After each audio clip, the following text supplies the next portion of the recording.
C'est pas tous les jours que j'ai un projet annoncé qui a besoin vraiment d'une bonne explication pour qu'on puisse comprendre pourquoi que c'est spécial un peu. J'ai un ami forgeron au Japon. Et puis après des années de moi aller au Japon, lui, éventuellement, il est venu à l'Amérique du Nord, puis on s'est promené un peu. Puis pour une des sessions, on est allé à un ami qui s'appelle Zach Jonas, qui est un coutelier maître de la ABS aux États-Unis. Et puis, c'est rendu un bon ami. Fait que ça, c'est les deux épées, il y en a deux, c'en est un des deux, ont été faits en 2013. Mais pour cette épée ici, qui s'appelle un tanto, dans les termes japonais, j'ai demandé permission à savoir au fabricant, mon ami Taro, si il me laisserait finir la pièce et le mettre en étui, mais pas dans la tradition japonaise, en appliquant des idées que j'ai toujours eues envers la tradition japonaise, mais que j'ai jamais approché parce que j'ai un trop gros respect pour.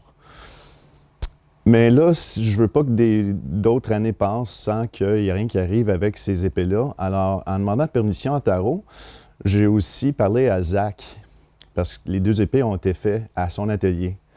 Et puis, l'ouvrage pour l'année, entre les deux, entre moi et Zach, c'est de compléter l'épée, parce qu'il y a beaucoup de travail pour que ça soit un vrai tranchant qui tue. La finition est vraiment pas là.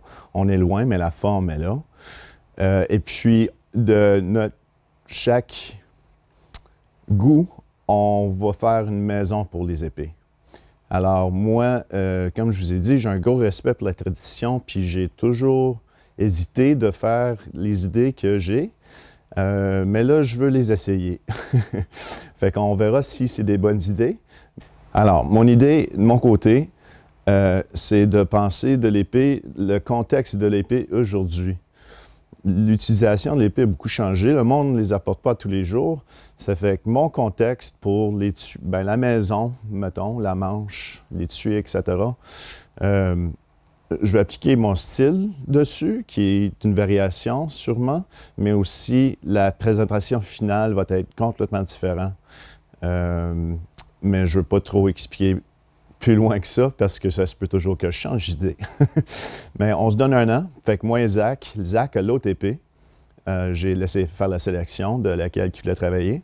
Et puis, lui, il va faire son travail, moi, je vais faire le mien. On va peut-être espérer de partager les progrès aux réseaux sociaux. Alors, ça vaut le coup peut-être de le suivre aussi. Et puis, vers la fin de l'année 2020, on va espérer que nos approches sont bien reçues et puis surtout que ça rend Taro content. On veut pas le... Ouais, je veux pas qu'il soit déçu de mon ouvrage. C'est ça la plus grosse affaire qui me passe en tête. Alors, mais je vais mettre ça de côté puis je vais essayer les idées que j'ai. Puis j'espère que vous aurez l'intérêt à suivre le développement pour voir le produit final, même si ça va prendre beaucoup de temps, parce que vraiment, c'est pas un projet à temps plein. C'est un projet à temps partiel à travers l'année que je vais faire avec. C'est ça. Et n'oublie pas, suivez Zach, parce que lui, il va faire ce qu'il va faire de son côté, puis moi aussi, j'ai hâte de le suivre. En espérant.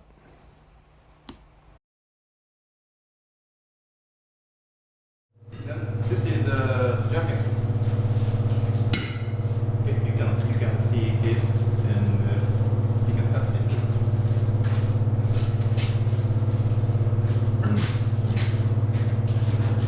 So for the demonstration, last weekend was a folding process, and everyone was captivated for the first fold, and people's attention sort of like spiraled afterwards.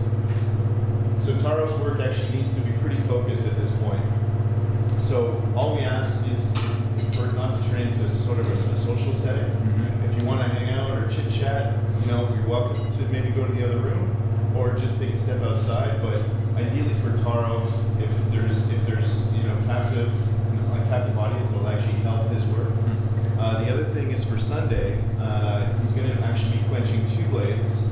And what we're thinking is maybe end it around 2 or 3 and then come back for 6 when it's dark, so we can do it completely in the dark, because the sun sort of sets around that time. So that'll be the rough schedule going forward. And there's going to be some people that are late, so we maybe have to do this again. But if you guys are on it and you sort of hear, you know, someone's just kind of shooting the shit or whatever, maybe just remind them that it's kind of disruptive for Taro at this point, just because as he gets closer and more refined in his work, he has to pay closer attention. Yep. Distractions don't help. So also wait for the opportune moment to ask questions. Right. So Taro, obviously we can all read Taro pretty well, but when he's actually working, maybe just let him work, Yep. and then, you know, Taro, you can just say, if do you have questions, and then people can ask questions.